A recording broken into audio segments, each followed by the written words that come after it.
In my last video, I mentioned a film that I saw many years ago. I was in my early 20s. Hell's Bells, The Dangers of Rock Music. And for anyone struggling, and even if you're not struggling, with popular music today as a Christian, as a believer, I highly recommend watching that film. I'm sure it's probably on YouTube. Look for it. It's a great film, and even though it's 30 years old or possibly even more, it's a great film and relevant for today. It's very strong, very powerful.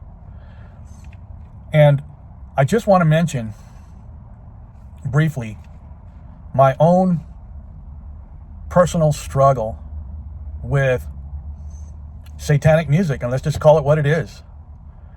It's satanic music. And also, there's a really good, very simple, it's a comic book put out by Chick Publications called Spellbound. I highly recommend that also as a resource in learning more about the roots of popular music. And in this comic book, it talks about the process on how this music is developed and the music industry. And there's a lot of good current videos out right now, recent content about Hollywood and the music industry, and a lot of quotations by a lot of the artists themselves that they admit, they don't even hide it, they are working for Satan and they sold their souls to the devil. And even though I knew these things and know these things, still, it's very hard to cut this out of your life as a Christian. And my personal history with satanic music is I've gone through periods where I would cut it out of my life, but then I'll go through a period where I'll start to be listening to it again. And I've probably gotten rid of, originally I had like quite a record album collection when I was young. I was still a teenager. I remember going to like Tower Records, and I still remember the smell. You walk into this record store and the smell of the vinyl and the entire experience, and going through and looking at these album covers and things like that. And then back then, when this information was starting to come out, it was my mom that was pressuring me to get rid of all these records. And I was still a boy, and I remember that I gave up my record collection. But then years later, I would start buying cassette tapes, and then I had quite the cassette tape collection. And so I've had periods where I would get right, give it up, and destroy or throw away cassette tapes, and then CDs, same thing over again. All this money thrown down the drain, back and forth. And then with the advent of iTunes, and I have a battery powered Makita boombox, and we got the Bluetooth and everything, and be listening to satanic music on the job site. And when I say satanic music, I'm not talking about like Slipknot and King Diamond and those really, really heavy Pantera heavy metal bands. I would stay away from that music. And I really was never into like the real thrash. It's not even enjoyable to me. But music like Black Sabbath, Metallica, Ozzy, Judas Priest, that's the genre that I grew up in the 80s. Led Zeppelin, Heart, classic rock. I grew up in the 80s. I was 14 years old in 1980. And, you know, along with all that was the drinking and the weed, and delved a little bit with powdered drugs, but I never got into like mainlining. Some of my friends did, and they really went down into the abyss, and a lot of my friends are gone. They didn't make it. But you know, then, I mean, that's the Christian life. That's the struggle. And I remember when I finally gave my life to Christ, I was around 23 or 24. And finally I had hit the bottom in this culture. And I can remember, I had iron in my mouth, ready to do the deed and pull the trigger. I was that close to going down, and I remember that night praying and asking Jesus to save me, and I meant it. Like, I was giving my life to Christ, and I can remember audibly hearing, for the first time ever, voices in my mind warning me, don't say it. That's what they were saying to me, don't say it. And I had to physically struggle so hard to get the words out of my mouth. It's like my mouth was locked, and I was fighting in the spirit. And finally, I said the words, and I asked Jesus Christ to save me. And I literally perceived, in some kind of a spiritual eye, I perceived that demons left my room out through this window. And that's when I got saved. That's when I was delivered. Even though as a young child, I knew about salvation. My mom used to take us to church. We were church-going kids, and I grew up in Sunday school and everything, but still, I had to get saved. And even after that, there was a long period where years and years, and I went to Bible college and everything, and was studying to be a preacher. But then, you know, the Christian life is a series of setbacks and getting right and going on the mountaintop and going through the valley, and that music is always there, and it's tough. And that's the point I want to make, that it's not easy. It's addicting, and that music is so powerful and so strong, and some of the musical arrangements are like amazing, and they affect and they touch our spirit, and in a way that's really powerful, and it's hard to give up. And if you're a Christian, you're a believer, and you're struggling with satanic music, and that includes all popular music. I believe that there could be neutral music, but not much. If it's not glorifying Christ and edifying you as a Christian to live a Christian life and to experience worship of Christ, it's satanic.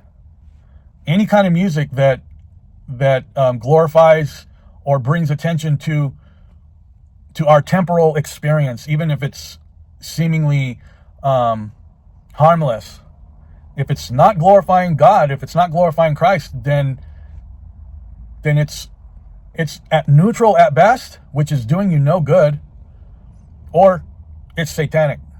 And the purpose for this music, any kind of music where Satan is influencing it, is a distraction. And just like when King Saul in the Old Testament, in the book of 1 Samuel, the first king of Israel, and he was full of demons. He had a dark spirit. And so he would petition David, the psalmist, who was skilled in the stringed instruments. David would be like his court musician, and he would come and play music in order to soothe Saul, because he was so full of demons. And Saul would be like raging, and these evil spirits would be rising up in him, and then David would play this soothing music, and then the demons would calm down. And it's the same principle today. The purpose of worldly music is to soothe your spirit and calm you down, and to take away the perception and the urgency of that you need to get saved, that you need to live for God, that this world is not what it seems, and that we're in a dangerous place. And what the music does is it calms you down. And people that are on their way to hell are addicted to this kind of music because it helps so that they don't have to think, so that they can pass their time and have soothing music or any kind of music that they enjoy, and it distracts them from the reality and the horrors that you're going to hell. And that's what music does. And so many people in the world are dancing on the Broadway to hell. They're on the Broadway to hell, humming and singing music and happy and dancing with the devil as they're going to hell. So if you're a Christian, if you're a believer, and you've had a period or a time when you had enough clarity of mind and freedom in your spirit to actually call on Christ unto salvation, then you're saved. But you may still have a problem, and maybe you don't even see it as a problem with this type of music, but it is a problem. It's a problem because now after you're saved, then what this music will do is, just like if you're unsaved, it will give you the illusion of comfort and safety. It will comfort you, and it will entertain you and keep you from being able to think clearly and rationally like you would if it was quiet and you were alone with your thoughts. And when you're listening to this music, and during periods when I would be listening to this kind of music, you know, as soon as you get in your vehicle and you're driving to work, boom, you're listening to the music. And then maybe you work in a workplace where music is already playing, or like me, on a construction site, it's like you can't even work without having some background noise, some background music. And then on the way home again, boom, you're listening to the music. So you're not really having an opportunity to listen to God talk to you, because you're just crowding all your time with this distractive music that's serenading you and helping you to feel like, oh, everything's okay, but it's not. Everything's not okay. And this time around, I put that down again, and I still have a playlist on my iTunes on an old phone that doesn't even have a plan. It's like it's only good if there's a Wi-Fi nearby, but I don't have iTunes on my walk around my iPhone 16. This is like an iPhone 7. It's just an old iPhone that I had iTunes on, and it's still there, but I don't listen to it. And I'm benefiting from cutting that music out of my life. And it's like a drug. It actually, you get withdrawals. And even now, if I happen to be somewhere and I'll hear a song that I really like a lot, I enjoy it, but I know it's bad. It's bad for our spirit. And if you're going to walk and live a victorious Christian life, and if you are listening, if you regularly listen to satanic music,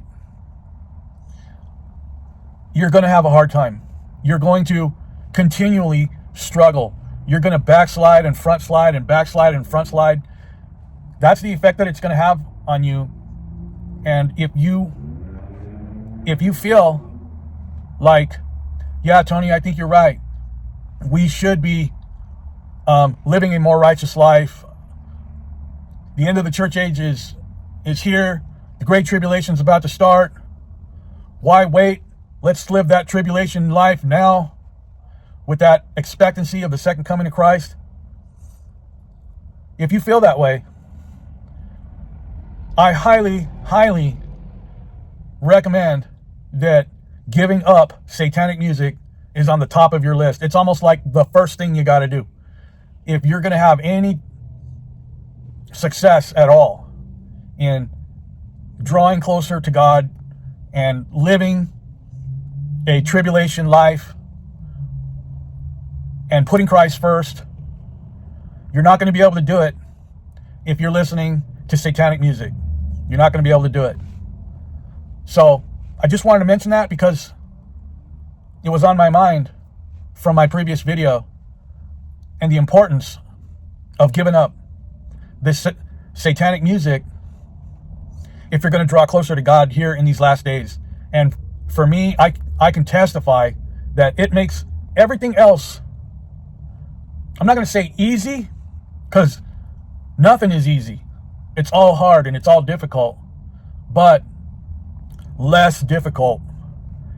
And once you start to wean yourself from that and you're clearing your mind now, and I've experienced this before, this isn't the first time, but I'm in a time right now where I'm in a dry on the wagon, or whatever you want to call it, from satanic music, and I'm benefiting so much from it. And hopefully in Jesus' name, this is the last time. I'm never going to go back to that music.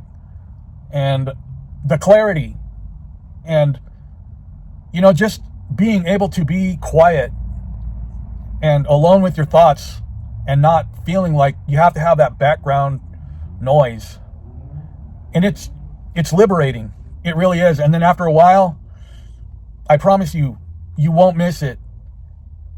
And then, you know what you're going to do? And what's happening to me, and if you're a church-going person and you go to church and you're singing hymns, then when you're at work, you're going to be working, there's no music playing, and you're going to be whistling. You're going to be whistling, what can wash away my sins? Nothing but the blood of Jesus. And all these old hymns are going to be coming into your mind, and it's going to really bless you, and it's going to help you. It's going to help you in your Christian walk and drawing closer to God. I promise you. So I just wanted to share that, how it's important, and that this music is a very important part of Satan's strategy, because as people are on that broad way to destruction, broad is the way that leads to destruction, there's demons all along that highway, and there's rock bands and music and everything. The broad way that leads to destruction is full of music, and demons are just serenading everybody, just like the Pied Piper leading all these rats off the cliff. You need to get off that road, and you need to find the narrow way. And Jesus said, straight is the gate, and narrow is the way that leads to life, and few there be that find it. And that's the key. He said, find. You need to look for it. You need to, all along this broad way, there's little paths, and you won't see them if you're just being serenaded down this broad way. But there's the narrow way, and you need to get off on the narrow way, and it's quiet, and you get down this narrow path, and it's like through the woods, and there's birds singing, and there's angels, and there's hymns, and the quiet sound of Jesus, and the hymns and the praise songs in the wind, and the rustling of the leaves and the green grass. That's the way that we need to be going, that quiet, natural path, and that sometimes leads across treacherous rivers, and sometimes down through canyons and rock climbing, and it's very dangerous and it's rugged. But that's the way that leads to life. And Jesus said, few there be that find it. All right, well, that's the end of this talk. Thank you so much for watching. Please like, subscribe, and share my videos. And I'll see you on the next one. God bless.